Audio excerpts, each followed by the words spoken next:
Today, we are looking at a really clever fix that was designed to make AI a whole lot more truthful. But what happens if that fix has a dark side? What if, in trying to stop AI from, just making things up, we've actually made it more biased? Let's get into it. It kind of sounds like a paradox, doesn't it? We solve one massive problem with AI only to accidentally create a brand new one. And that's the central question we're going to unpack today, and it comes from some seriously clever research. All right, so first, let's set the stage. You've probably heard that one of the biggest headaches with AI language models is that they can hallucinate.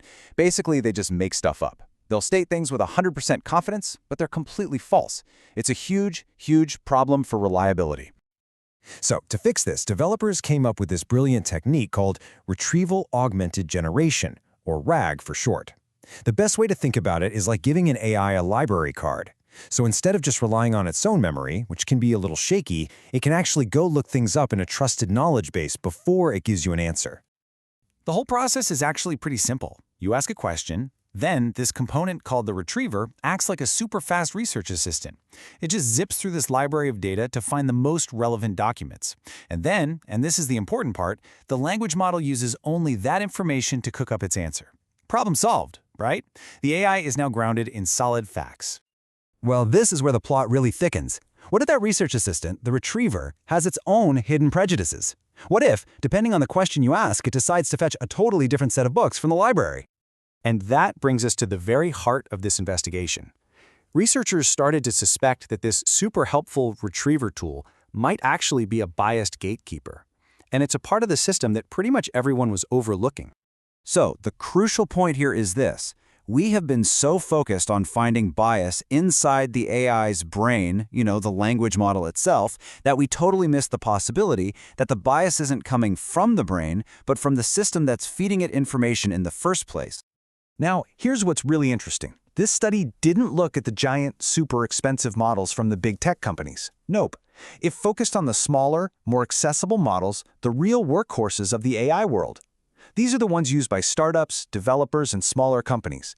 And that makes these findings incredibly relevant, because this is the kind of AI most of us are actually likely to use. So how on earth do you test for a bias that's hidden so deep inside the system? Well, the researchers used a brilliantly simple method to catch the AI red-handed. It's a technique called metamorphic testing. The idea is so simple. You don't even need to know what the single correct answer is. Instead, you just check for consistency. You make a tiny, completely meaningless change to the input, and then you see if the output changes. If it does, you've found a bug. Or, in this case, a bias. And this is a perfect illustration of how it works. The researchers would take a totally neutral prompt, like asking the AI to analyze the sentiment of a comment made by a person. Then they created what they call a perturbed version, where they added just one demographic detail, like a black person. Now, for a task like sentiment analysis, which is basically just judging if a comment is positive or negative, should the race of the person who wrote it make any difference at all? Of course not. It's totally irrelevant. So if the AI's answer changes, it has failed the fairness test, plain and simple. So, the big question, how did the AI models do on this simple fairness test? Well, the results were pretty alarming. They failed. A lot.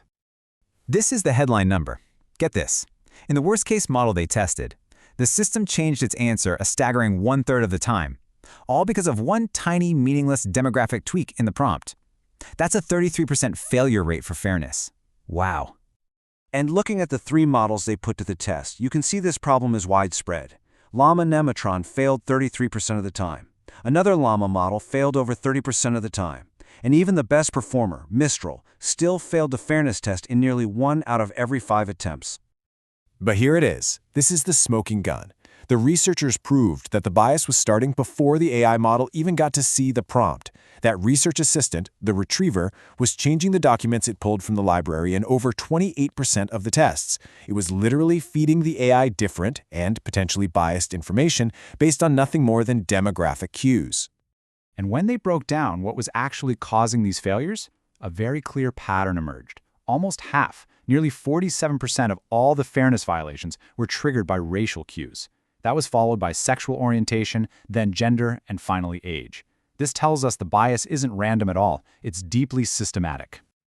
The good news is the researchers didn't just find the problem. They actually built a tool to help fix it. It's called the Retriever Robustness Score, or RRS, and it's basically just a simple report card for that research assistant.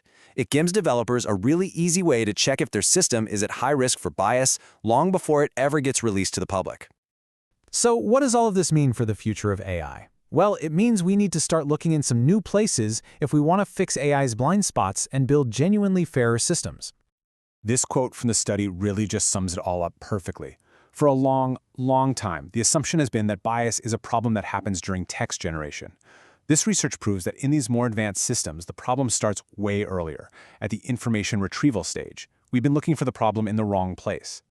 To really bring this home, just think about it this way. An AI tool that's designed to help you write a professional email could subtly suggest a more aggressive or maybe a more passive tone, simply based on whether the recipient's name sounds male or female, or if it's associated with a particular ethnicity. That's the real-world impact of this kind of hidden bias. So what's the key takeaway here? Well, this research gives us a brand new playbook for building fairer AI. First, stop testing only the final output. You have to inspect every single component along the way. Next, pay special attention to the biggest trigger we saw, racial cues. Continuously audit that retriever system using tools like the new robustness score. And finally, and this is a big one, don't ever assume that a bigger, more expensive model is automatically a fairer one. And that leaves us with a really critical question. As we build these incredibly powerful tools, are we building our best intentions into them, or are we just creating a high-tech reflection of our oldest and worst biases? It's definitely something we all need to think about. Thanks for tuning in.